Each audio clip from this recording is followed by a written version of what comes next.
हमारे पास बहुत सारे काम होते हैं, उस काम के अलावा हम लोग बहुत कुछ करते हैं लेकिन उस काम को नहीं करते। क्यों? क्योंकि उस काम का इम्पोर्टेंस ही हमें नहीं होता, या फिर वो काम हमारे लिए इम्पोर्टेंट होता ही नहीं है, या फिर वो काम किसी के द्वारा हमें प्रेशराइज नहीं किया जा रहा होता। किसी भी काम को हम मेनली 2 वजह से करते हैं, या तो हमारा काम इम्पोर्टेंट है, नहीं तो कोई हमें प्रेशराइज कर रहा है। ये 2 ही मेन वजह होते हैं। बेसिकली और भी चीज़ें होती है, इंटरेस्ट और बहुत सारी चीज़ें होती हैं, लेकिन मेनली लोग ये 2 चीज़ों की वजह से लोग काम करते हैं। ये जो चीज़ें होती हैं, हम प्रोक्रास्टिनेट करते हैं अपने काम को करने के लिए, कि हम बाद में कर लेंगे, इस काम को करने के बाद कर लेंगे, थोड़ा सा रील्स देखने के बाद कर लेंगे, थोड़ी सी वेब सीरीज़ की एपिसोड बचा हुआ है उसको ख़त्म करने के बाद कर लेंगे। बहुत सारी चीज़ें ऐसे हमारे सामने आ जाती हैं जो उस काम को ना करने का एक रीज़न बन जाता है। तो ये प्रोक्रास्टिनेशन हमारे दिमाग के अंदर एक ऐसा घर बना लेता है जिससे हम लोग बाहर निकल नहीं पाते। लेकिन ये एक माइंड का डाइवर्जन होता, हमारा माइंड डाइवर्ट हो जाता है किसी दूसरे काम को करने के लिए। तो हम ऐसा क्या कर सकते हैं जिससे हमारा प्रोक्रास्टिनेशन हमारा बहुत कम हो सकता है? वी कांट डू जीरो, हम लोग बहुत कम कर सकते हैं और हम अपने माइंड को शिफ्ट कर सकते हैं किसी और डायरेक्शन से किसी और डायरेक्शन की तरफ। वो ऐसा क्या चीज़ है, इससे हम लोग क्या कर सकते हो? Mindfulness practice. हमें माइंडफुलनेस प्रैक्टिस करनी चाहिए। जैसे कि हमें पता होता है कि हमें ये काम करना है, लेकिन फिर भी हम लोग नहीं करते। हमें अपने बारे में पता चलेगा अगर हमें माइंडफुलनेस प्रैक्टिस होती रहेगी तो। माइंडफुलनेस प्रैक्टिस बेसिकली हमें एक सेल्फ अवेयरनेस देता है, हमें क्या चीज़ को करना है, क्या चीज़ को नहीं करना है, किस चीज़ को कितना होल्ड करना है, चीज़ को कितना होल्ड नहीं करना है। तो हमें माइंडफुलनेस प्रैक्टिस ये चीज़ से हमें एक अलर्ट देती है, हमारा इम्पोर्टेंस बताता है कि हमें ये चीज़ करनी चाहिए या नहीं करनी चाहिए। हमारे पास माइंडफुलनेस अवेयरनेस की हमारे पास अवेयरनेस आ गई है, हमें इस काम को करना है और इस काम को नहीं करना है। तो इसके बाद हमारे पास जो सबसे इम्पोर्टेंट चीज़ आता है, सेट अ क्लियर गोल। हमें अपने काम को लेकर, अपने टास्क को लेकर एक क्लियर एजेंडा होना चाहिए कि हमें इस काम को करना है और क्यों करना है। क्योंकि हो सकता है आपका अगर आप एक स्टूडेंट हो तो आपको एग्ज़ाम का टाइम आ रहा है, आपको एग्ज़ाम देना है, तो उसके लिए आप स्टडी करेंगे, उसके लिए प्रिपरेशन करेंगे। हो सकता है आपका प्रोजेक्ट का प्रेजेंटेशन हो तो आप पीपीटी बनाएंगे। बहुत सारी चीज़ें होती हैं, अपने काम के हिसाब से आप गोल को सेट कर सकते हैं। अब हमारे पास गोल भी सेट हो चुका है। Break a task into a smaller step. हम अपने टास्क को ब्रेक नहीं करते। हमारे पास गोल तो है, हमें इस चीज़ को करना है, लेकिन कौन से काम को कब करना है। एक टास्क के अंदर बहुत सारे सब पॉइंट्स बन सकते हैं, अगर हम बनाएं तो वो सब पॉइंट्स हमारा बहुत सारे टाइम को बचा सकता है। अगर हमारा एक सब पॉइंट्स बना हुआ है किसी भी टास्क को लेकर, तो हम उस टास्क को किसी को डेलीगेट भी कर सकते हैं, अगर वो डेलीगेट के लायक है तो। अगर वो सेंसिटिव या फिर अगर आप डेलीगेट कर सकते हैं और वो ज़्यादा पर्सनल नहीं है तो आप डेलीगेट कर सकते हैं। तो हमारा एक सब पॉइंट्स होना ज़रूरी है, अपना टास्क को ब्रेक करना बहुत ज़्यादा ज़रूरी है। इससे हमारा टाइम बचता है और इससे हमारा टास्क भी आसान हो जाता है करना। Set a deadline.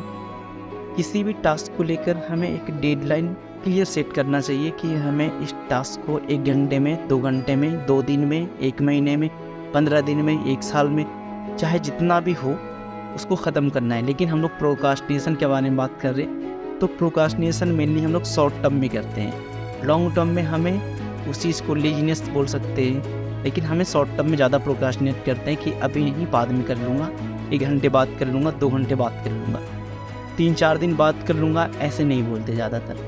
हमारा पास जो भी प्रोक्रास्टिनेशन होता, लेजीनेस आता, 1-2 दिन से ज़्यादा नहीं होता। तो हमारे पास एक सेट डेडलाइन सेट होना चाहिए, किसी भी चीज़ को लेकर एक डेडलाइन सेट होना चाहिए। इस डेडलाइन तक अपने टास्क को हमें ख़त्म कर देना है। अगर वो ख़त्म नहीं होता तो क्यों नहीं होता उसके बारे में आप सोचिए। लेकिन पार्किंसन लॉ के हिसाब से आप किसी भी टास्क को करने में जितना टाइम देंगे वो इतना ही टाइम लेगा। इसका मतलब आप अगर किसी भी टास्क को करने में 1 घंटा देते हैं तो 1 घंटा में ही ख़त्म हो जाएगा। अगर उसी टास्क को आप 3 घंटे में देते हैं तो 3 घंटे ऑटोमेटिक वो अपने आप को ले कर लेगा, तो वो ले ही लेगा टाइम 3 घंटा। हमें एक डेडलाइन सेट करना चाहिए किसी भी टास्क को लेकर। Minimise distractions. हमारे पास सब कुछ होता है, लेकिन फिर भी एक चीज़ में फंस जाते हैं। हम अपने फ़ोन को साथ में रखते उसका नोटिफिकेशन ऑन रखते, फ़ोन को अनम्यूट पे नहीं रखते, डू नॉट डिस्टर्ब में नहीं रखते। इससे कोई भी कॉल आता, कोई भी मैसेज आता और डायरेक्टली हमें सुनाई देता। इससे हम डिस्टर्ब हो जाते, इससे हमें डिस्टर्ब होते अपने टास्क को लेकर, हम फोकस नहीं कर पाते और फिर सोचते बाद में कर लेंगे, फिर से प्रोक्रास्टिनेशन आ जाती है। हमें अपने डिस्ट्रैक्शन को मिनिमाइज़ करना चाहिए, जितना हो सके उतना कम। आप हर एक चीज़ को ज़ीरो नहीं कर सकते, लेकिन एटलीस्ट फ़ोन को, कॉल्स को, नोटिफिकेशंस को हो सके तो फ़ोन कहीं और रख दीजिए। डू नॉट डिस्टर्ब का अपने पास एक रूल रखिए कि अगर आप ये काम को कर रहे हो तो आपको कोई भी डिस्टर्ब ना कर सके, कोई भी कितना भी पर्सनल क्यों ना हो लोग, और ख़ास लोग भी आपको डिस्टर्ब ना कर सके। ये आपको एक प्रायोरिटी बनाना पड़ेगा डू नॉट डिस्टर्ब का टाइम। डू नॉट डिस्टर्ब का एक एटीट्यूड होना चाहिए कि मेरा ये काम है और मुझे कोई डिस्टर्ब नहीं कर सकता। इसके बाद मैं खुद मिल लूँगा, अगर कॉल आया हो तो मैं खुद उनको रिकॉल कर लूँगा। रिवॉर्ड प्रोसेस, हम हर एक काम को करते हैं लेकिन एंड में हम उस स्टार्ट हुए लूप को क्लोज करना भूल जाते हैं। उस क्लोज, आप काम ख़त्म कर दिए इसका मतलब ये नहीं है कि वो काम क्लोज हो चुका है। आप अपने को सेटिस्फाइड भी कीजिए, किसी भी तरह का कोई रिवॉर्ड दीजिए। अगर आपको मीठा पसंद है तो आप मीठा जाकर खाइए, अगर आपको क्रिकेट खेलना पसंद है आप क्रिकेट खेलिए, अगर आपको गेम खेलना पसंद है तो बेशक आप गेम खेलिए, लेकिन किसी भी तरह से आप अपना और लूप को क्लोज कीजिए। लेकिन ध्यान रहे ये ज़्यादा एडिक्टिव चीज़ ना करें। अगर आपका कोई भी एडिक्टिव चीज़ हो तो रेगुलर चीज़ को ना करें, क्योंकि ये रिवॉर्ड प्रोसेस है। तो रिवॉर्ड प्रोसेस में हमेशा स्पेशल चीज़ करनी चाहिए, तो try to do special things. आप अगर यहाँ तक आ चुके हैं तो आपको एक बोनस पॉइंट बताता हूँ, डोंट चेज द परफेक्शनिज्म। हम क्या करते हैं, हम ये सोचते हैं कि हम हर एक चीज़ को बिल्कुल रूटीन के जैसा, बिल्कुल सिस्टम में करेंगे, लेकिन वैसा होता नहीं है, क्योंकि कोई भी चीज़ प्रैक्टिकल 100% पॉसिबल नहीं होता। तो हम परफेक्शनिज्म के पीछे कैसे जा सकते हैं? हमें परफेक्शनिज्म को फॉलो नहीं करना चाहिए। जितना हुआ 80%, 20%, 30% जस्ट 0 से तो अच्छा है। तो हमें इस चीज़ को सोचकर उसको कंटिन्यू रखना चाहिए, और एंड में वो 30%, 40% भी बन सकता है, और 40-50 और 50-80 भी बन सकता है, और ये 95 भी बन सकता है। 100% नहीं बनेगा, ये आप हमेशा ध्यान में रखिए, क्योंकि हम लोग 100% के पीछे जाते हैं, ना 100% कभी होगा, ना हम उस काम को स्टार्ट करेंगे।